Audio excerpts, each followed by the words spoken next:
Conor Benn versus Peter Dobson, 12 rounds in the 147-pound division. This is happening in Vegas, an interesting matchup considering where it's taken place. But from my understanding, Benn isn't really able to fight in the UK right now. Correct me if I'm wrong in that category. Let's get into it. Let's start with Conor Benn, 22 wins, no losses, 14 wins by way of knockout. I've really been watching Benn for a good amount of time now. Really like what he's been doing, especially in the last couple of years, in the improvements that he has made. Last year, he fought Rodolfo Orozco, a guy who doesn't have the greatest record per se, doesn't have a great resume, right? And he has losses, but he hasn't been stopped in those. He's got 34 wins. He's fought a lot of times, and he hasn't gotten stopped in the losses that he does have. So he was going to be a tough opponent for Benn because he's durable, he's strong, and stylistically, I mean, this is a guy who fights at a bunch of different weights, right? He's up and down.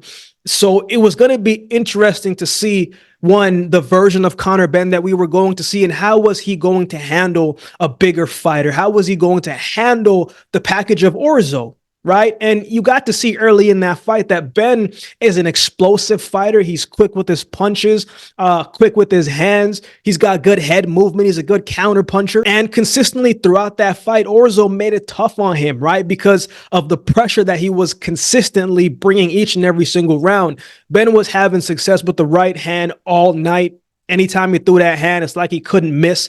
The speed was playing a big factor in that fight. He had Orozco hurt and falling on the ropes in the third round, but it wasn't enough to take him out. And Orozco took some punishing shots, man, but he just kept coming forward. And it's not to say that Orozco was not having success on his own, that he wasn't connecting on some shots of his own, because he was. It just wasn't as consistent, and it wasn't enough. He didn't generate enough momentum because Benn was in his groove all fight. And it's always interesting to see when one fighter is kind of dominating the fight and one fighter is hitting him with everything that he's got. Benn was hitting Orozco with every shot that he could possibly think of. Straight hands, uppercuts, body shots, right hooks, left hooks.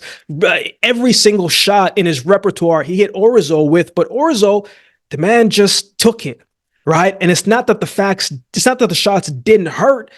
For whatever reason, Orozco's level of toughness that night, he was just on one, man, because he stood the test and he kept coming forward. And you could see in Benn's face where it's just like, yo, how tough is this guy? I'm hitting you with everything, and yet you're still coming forward, right? And again, as I said, I think partially because of that is because Orozco has fought at 154, 147, 154, 140. He's fought at a bunch of different weights, so his weight is fluctuating, so he's able to take big punches and handle it. It's not that it doesn't hurt, but he's a guy that can take those shots and still have the courage and the tenacity to come and march forward. So it's interesting to see how Benn was going to respond. Was he going to get discouraged?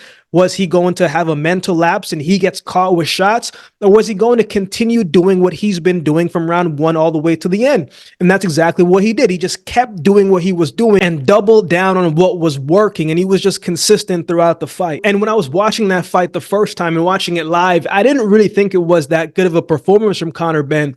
But when I went back and watched it back a couple times, I was like, you know what? That was actually a pretty good showing considering the layoff and everything that came with it, right? And it looked like it was a fight that it needed to go the distance, in my opinion. I think it'll help him and suit him a little bit better, especially in this fight, because the longer that he can get into the ring and the longer he can work on some things and figure out some things, not just from physical standpoint, but mentally and the adjustments, man, I think that serves fighters longer. We all want to see knockouts. And who doesn't like them? But fights like this, I think, is good for the character development and the boxing development of a fighter with the abilities and the skill set like Conor Benn, who wants to get the knockouts, who is explosive, who does have a good pop. So I thought he handled himself well in this fight, but he didn't come out of the fight unscathed, right? And I also give him credit for his mental fortitude, because in a fight like that, man, where you're dominating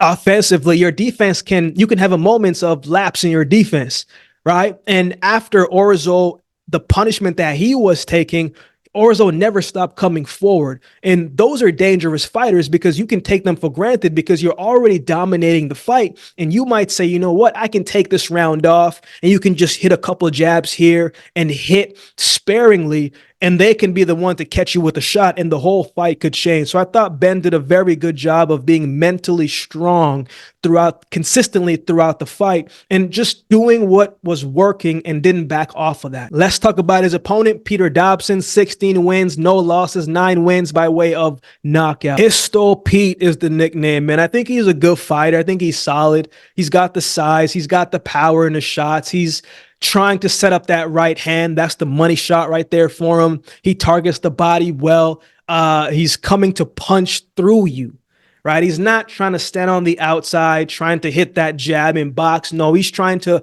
punch through you. He's trying to impose the power and the physicality and his size on you. And he's trying to make every punch strong and vicious and heavy and painful.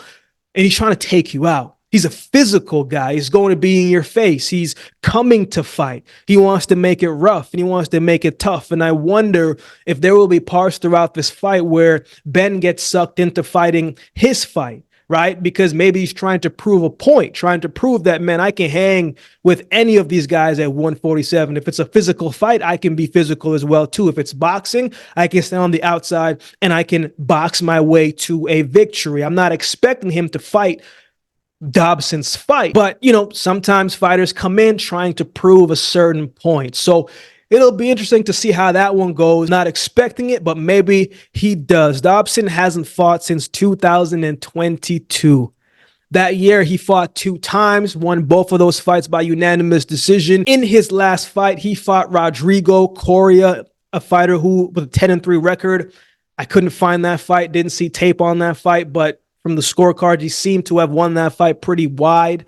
I've seen a couple of his fights, including when he fought Andreas Vieira, who also had a 10-3 record, and he got that victory by stoppage. I forgot what round it was, but basically he just imposes will, size, physicality on the smaller fighter, right? And he was able to get the job done. So, Dobson is an inside fighter, man. He's not the quickest guy, not the most athletic guy. His hand speed isn't the quickest we've seen. And if we're looking at things from a checkbox style of view comparison-wise, Benn has all of those things checked off more than Dobson does, right? Dobson might not be the most athletic guy, not the most dynamic guy, and I think the speed is noticeably favoring Benn. But that doesn't mean that Dobson can't have success and hasn't had success. He's had 16 wins. He doesn't know how to lose because he's never lost a fight before. So he's got that in his momentum moving in his favor as well, too. So it's just going to be interesting to see how he handles the speed of Conor Benn. So who wins? When I watch Dobson, man, he does have strengths, right? I watch a few interviews of Dobson because I like to get the full package of the person. I like to see, their confidence level. I like to hear about their story because sometimes you are fighting for a greater reason and a greater purpose, even though your skills may not be on par, but that will, that heart, that determination, and that why behind it carries a fighter further than what their skills may show. So I'm watching the interview and I'm just like, man, this guy has been through a lot. It's hard not to like him, right? But if we're being honest, as we always are on the channel here, man, he doesn't have the speed to match Conor Benn. I don't think he has the movement to match Conor Benn. I don't think he has the full package to go par for par with Conor Benn.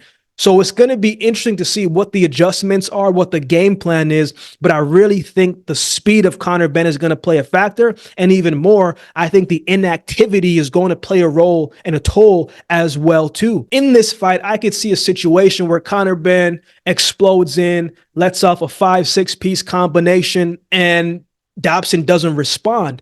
Not that he's not trying to, but because he's not quick enough to really do so. He's not the greatest counterpuncher either, man. So again, gonna be interesting to see how he handles the speed of Conor Benn and how long it takes him to get into this fight. If he can be physical, it could make things a little bit tougher because he is the bigger man in this fight. But I don't think he'll have the speed to be able to keep up with Conor Benn, nor the consistency, and I think that does add up.